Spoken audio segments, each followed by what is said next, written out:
देखिए यहाँ पे मैं आप लोगों को रिपीट कर देता हूं, ठीक है, कि कौन कौन सी चीजें आप लोगों ने स्टडी करके इंटरव्यू में जाना है और आपको पता भी होना चाहिए और प्रॉपर यूज भी आना चाहिए।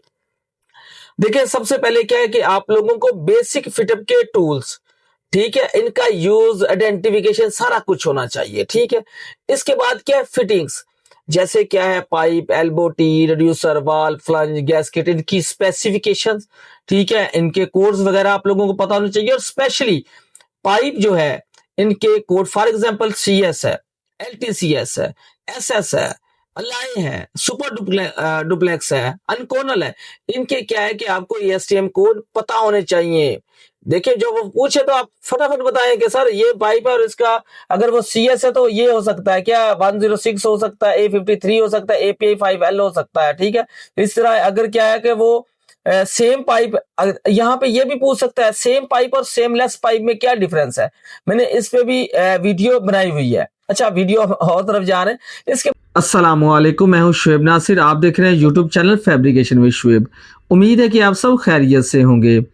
देखिए मैं आप लोगों के लिए वीडियोस बनाता हूं, pipe fitter, fabricator, mechanical fitter, ठीक है, plate fitter, structure fitter, fabricator, foreman, supervisor, ठीक है, इनके इंट्रोज के रिलेटेड फैब्रिकेशन कैलकुलेशन फार्मूलाज।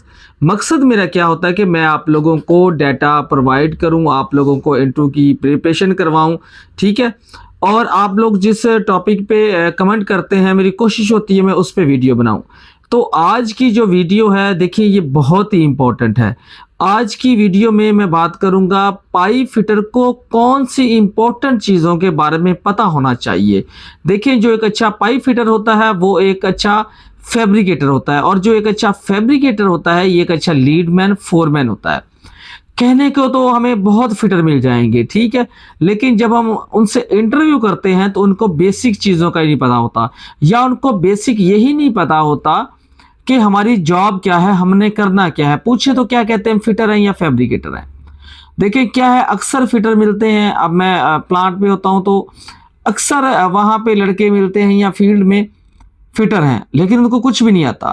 कुछ होते हैं फिटर हैं लेकिन वो फैब्रिकेटर लेवल के होते हैं, ठीक है, जो सीखते हैं वो आगे निकलते हैं। तो मैं इसमें वीडियो ज़्यादा लॉन्ग नहीं करना चाह रहा, मकसद ये है कि आप लोगों को मैं इस वीडियो देखने के लिए मैं सिर्फ ये रिक्वेस्ट करूंगा, अगर आप फील्ड में आगे निकलना चाहते हैं, अगर आपने वो दिहाड़ी वाला सिस्टम रखा हुआ है, फिटर ही रहना है सारी ज़िंदगी, तो फिर आप वीडियो ये स्किप कर दें।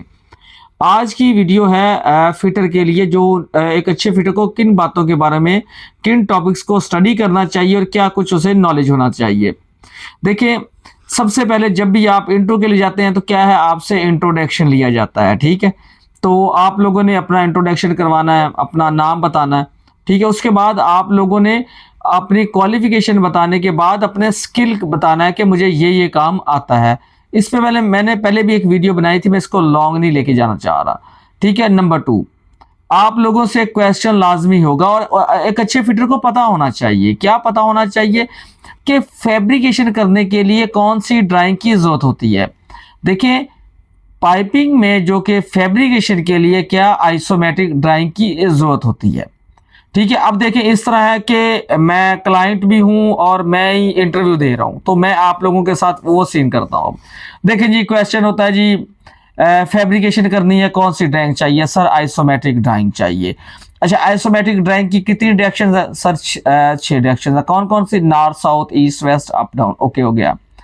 अच्छा अब आप बताएं कि मैंने आपको आइसोमेट्रिक ड्राइंग दे दी है, आप एक पाइप फिटर हैं या फैब्रिकेटर हैं, तो आप क्या करेंगे सर। सबसे पहले मैं जो कि ड्राइंग को स्टडी करूंगा, ठीक है, उसमें मैं देखूंगा कि ये यहाँ पे लिखा हुआ है इशूड फॉर कंस्ट्रक्शन, ठीक है, इसके ऊपर स्टैंप है, ठीक है। और मैं देखूंगा कि ये जो कि अपडेटेड रिवीजन है इसकी, ठीक है। और इसके बाद सर मैं देखूंगा इसमें कि जो इसका मटेरियल है, स्पेसिफिकेशन है, फॉर एग्जांपल वो CS है मटेरियल, LTCS है, ठीक है, SS है, ठीक है, मैं उसको देखूंगा। साइज देखूंगा फिटिंग का, पाइप का, कि पाइप कौन सा, पहले मैंने मटेरियल देख लिया, अब इसके बाद के उसके बाद कि उसका साइज क्या है, फिटिंग्स है, elbow T, reducer, valve, flange, ठीक है, जितनी भी उस ड्राइंग में सर फिटिंग्स लग रही हैं मैं सबको स्टडी करूंगा, सबको मैं अपने नोटिस में लेके आऊंगा। अच्छा उसके बाद आप क्या करेंगे सर, अकॉर्डिंग टू ड्राइंग मुझे जो मटेरियल चाहिए वो मैं अपने फोरमैन सुपरवाइजर को रिक्वेस्ट करूंगा। अच्छा, फॉर एग्जांपल जिन्होंने आपको दे दिया मटेरियल, तो मैं उनसे एक बार मैं वेरीफाई करूंगा सर कि उन्होंने जो मुझे मटेरियल दिया है, ठीक है, ये LTCSC है या LTCS है या वो CS है, तो मैं वेरीफाई कर लूंगा या वो SS है।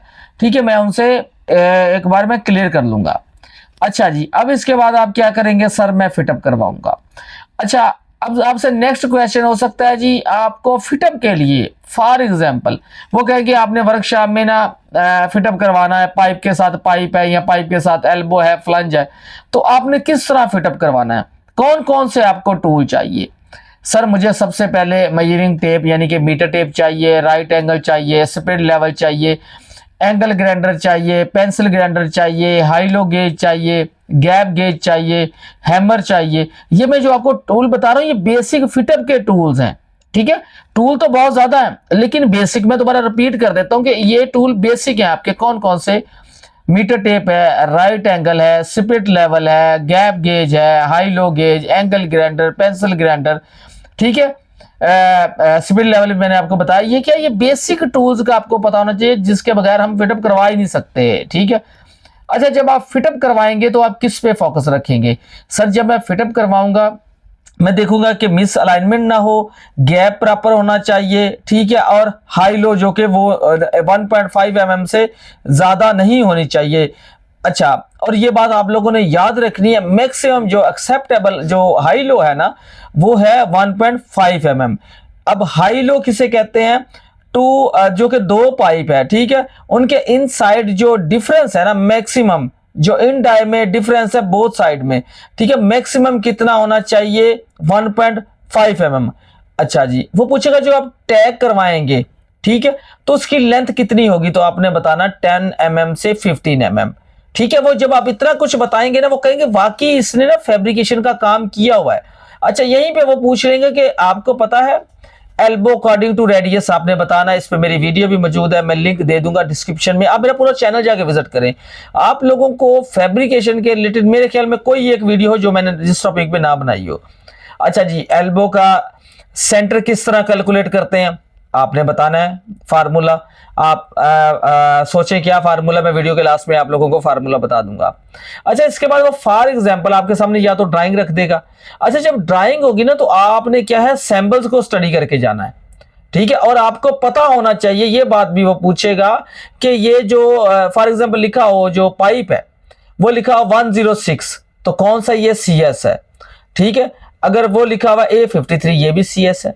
ठीक है, और आपको यह भी पता होना चाहिए सेम पाइप और सेम लेस पाइप के बारे में भी आप लोगों को नॉलेज होना चाहिए। ठीक है, इसी तरह के वो अलाय है, ठीक है, वो जो भी पाइप है जो भी है, LTCS है, CS है, अलाय है, SS है, अनकोनल है, सुपर डुप्लेक्स है, सारों के देखिए मैं शुरू में भी आपको ये बताना था तो मैं अब आपको बता रहा हूं, मटेरियल को आप लोगों ने इंटरव्यू में स्टडी करके जाना है इनके कोड।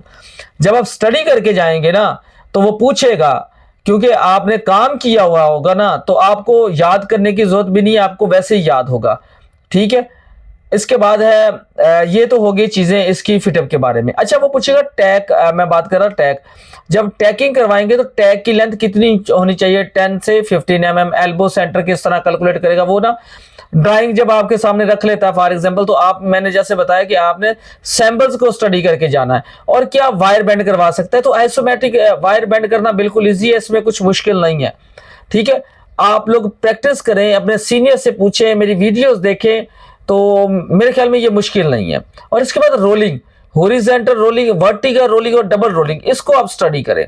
ठीक है, देखें जो रोलिंग है ना हॉरिजॉन्टल, मैं पहले भी अक्सर वीडियोस में बता चुका हूं। वो पूछे ना हॉरिजॉन्टल रोलिंग किस तरह होती है, तो आपने बताना सर हॉरिजॉन्टल रोलिंग किसी भी दो कोऑर्डिनेट में होगी। ठीक है, समझे, फॉर एग्जांपल मेरे सामने नॉर्थ है, ठीक है, मेरे राइट साइड पे ईस्ट है, यानी कि नॉर्थ से ईस्ट की तरफ हो सकती है, ईस्ट से नॉर्थ में हो सकती है, यानी कि दो कोऑर्डिनेट में क्या है कि लाइन की डायरेक्शन चेंज होगी। ठीक है, और पूछेगा कि एल्बो क्यों यूज करते हैं। ठीक है, एल्बो लाइन की डायरेक्शन चेंज करने के लिए हम यूज करते हैं। अच्छा, इसके बाद है कि CF किस तरह कैलकुलेट करते हैं? बड़ा इजी फार्मूला है। अच्छा, आर्क लेंथ का क्या फार्मूला है? बहुत इजी फार्मूला है। ठीक है। क्या सी एफ डिवाइड 360, हमारे पास 1 डिग्री की वैल्यू आ जाएगी, हमें जितनी डिग्री चाहिए हम उसमें उसको रोल कर देंगे। अच्छा, और इसके बाद के वो आपसे पूछेगा कि फॉर एग्जाम्पल 4 इंच की एल्बो है, ठीक है, तो उसका सेंटर कितना होगा। अगर वो 6 इंच की एल्बो है तो सेंटर कितना होगा, 4 इंच का 152 है। अगर वो है इसकी 6 इंच की तो उसका होगा 228, ठीक है, 228, ठीक हो गया। इसी तरह क्या है कि अगर वो 10 इंच की एल्बो है या वो 12 इंच की एल्बो है तो आपको कुछ सेंटर याद होने चाहिए। इससे क्या होगा, इंटरव्यू लेने वाला ये ऑब्जर्व करेगा कि आपने फील्ड में काम किया है। इसी तरह क्या है कि पाइप के ओडी, ठीक है, ये आपको याद होने चाहिए। क्या है, 1/2 इंच से लेकर 12 इंच तक जो है कि ना 12 इंच तक क्या है, पाइप के ओडी फिक्स है, ठीक है। ये भी आप लोगों ने याद रखना है हमेशा। देखिए यहां पे मैं आप लोगों को रिपीट कर देता हूं, ठीक है, कि कौन कौन सी चीजें आप लोगों ने स्टडी करके इंटरव्यू में जाना है और आपको पता भी होना चाहिए और प्रॉपर यूज भी आना चाहिए। देखिए सबसे पहले क्या है कि आप लोगों को बेसिक फिटअप के टूल्स, ठीक है, इनका यूज, आइडेंटिफिकेशन सारा कुछ होना चाहिए, ठीक है। इसके बाद क्या है, फिटिंग्स, जैसे क्या है pipe, elbow T, reducer, valve, flange, gasket, इनकी स्पेसिफिकेशंस, ठीक है, इनके कोड्स वगैरह आप लोगों को पता होना चाहिए। और स्पेशली पाइप जो है इनके कोड, फॉर एग्जांपल CS है, LTCS है, SS है, अलाइ है, सुपर डुप्लेक्स है, अनकोनल है, इनके क्या है कि आपको ESTM कोड पता होने चाहिए। देखिए जो वो पूछे तो आप फटाफट बताएं कि सर ये पाइप है और इसका अगर वो CS है तो ये हो सकता है क्या, 106 हो सकता है, A53 हो सकता है, API 5L हो सकता है, ठीक है। इस तरह अगर क्या है कि वो सेम पाइप, यहां पे ये भी पूछ सकता है सेम पाइप और सेम लेस पाइप में क्या डिफरेंस है, मैंने इस पे भी वीडियो बनाई हुई है। अच्छा, वीडियो और तरफ जा रहे हैं। इसके बाद आपको क्या, फैब्रिकेशन कैलकुलेशन फार्मूलाज के बारे में पता होना चाहिए, ठीक है, जैसे कि आर्क लेंथ किस तरह कैलकुलेट करते हैं, कार लेंथ किस तरह कैलकुलेट करते हैं, ठीक है, और फ्लंज को रोल करना, जो रोलिंग यही आर्क लेंथ का फार्मूला लगता है, किस तरह करना है, टूल्स का प्रॉपर यूज आना चाहिए। इसके अलावा कि फिटअप करते हुए हमने राइट एंगल स्पिरिट लेवल का यूज किस तरह करना है, और हाई लो और गैप इसको हमने किस तरह मेंटेन करना है, एल्बो का सेंटर किस तरह कैलकुलेट करना है, कट लेंथ को किस तरह कैलकुलेट करना है, रोलिंग को किस तरह समझना है और सबसे इंपॉर्टेंट के जिसके बगैर हम काम ही नहीं कर सकते वो क्या है कि ड्राइंग को समझना है कि रोलिंग किस तरह करनी है। अगर रोलिंग नहीं भी हो रही तो वायर किस तरह बेंड करनी है, एक सिंपल ड्राइंग है आपके पास, ठीक है। और देखना है उसमें जो फिटिंग लग रही, फॉर एग्जांपल वाल्व लग रहा है तो वो उसकी डायरेक्शन किस तरफ जा रही है। जब आप स्मॉल बोर पे फॉर एग्जांपल काम कर रहे हैं तो हमने उसको वाल्व को किस तरह हमने फिटअप करवाना है। देखिए मेरी कोशिश ये है कि आप मेरी वीडियो से सीखें और अच्छे पैसे कमाएं, और आप लोगों को मेरी वीडियो से फायदा हो तो आप लोगों ने अपने दोस्तों के साथ भी जरूर शेयर करनी है। शुक्रिया।